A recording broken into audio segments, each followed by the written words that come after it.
তীব্র দাবদাহে পুড়ছে সারা দেশ। তাতে প্রতিদিনের জীবন যেমন ব্যাহত হচ্ছে, তেমনি সাধারণ মানুষরা পড়ছেন বিপাকে। বিশেষ করে শিশু ও বৃদ্ধরা আক্রান্ত হচ্ছেন নানা ধরনের রোগে।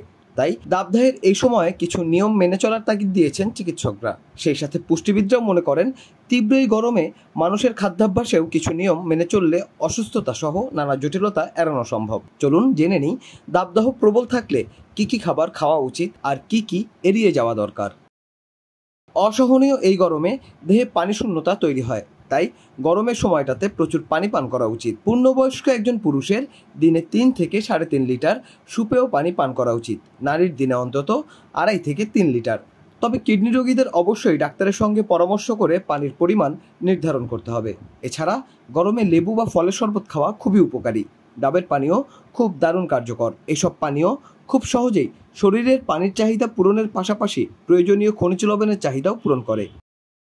কাঁচা পেঁপে, পটল, ধুন্দল, শসা, চিচিঙ্গা, গাজর, লাউ, পেঁপে, পালং শাক, টমেটো, শসায় পানির পরিমাণ বেশি থাকে। পানি শূন্যতা দূর করতে এই খাবারগুলো অবশ্যই খাদ্য তালিকায় রাখার চেষ্টা করা উচিত। এছাড়া পাতলা ঝোল ঝোল তরকারি খাওয়ার পরামর্শ চিকিৎসকদের। মৌসুমি ফল গরমে শরীর সুস্থ রাখতে বেশ কার্যকরী। কাঁচা আম পানি শূন্যতা দূর করার ভালো মাধ্যম। কাঁচা আমে প্রচুর পরিমাণে পটাশিয়াম থাকে। এছাড়া ভিটামিন সি ও ম্যাগনেসিয়ামও আছে, যা শরীর ঠান্ডা রাখতে সহায়তা করে। তরমুজ শরীর ঠান্ডা রাখতে সাহায্য করে। এতে আছে ভিটামিন ও খনিজ লবণ, যা এই গরমে শরীরের জন্য দরকারি।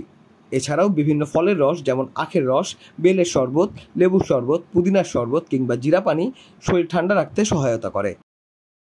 তবে তীব্র গরমে কিছু জিনিস এড়িয়ে চলাই উত্তম।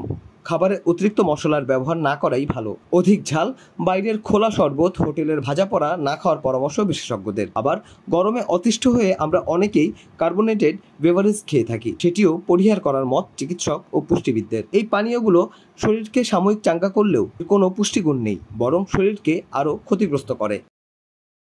Desk report, timeline Bangla.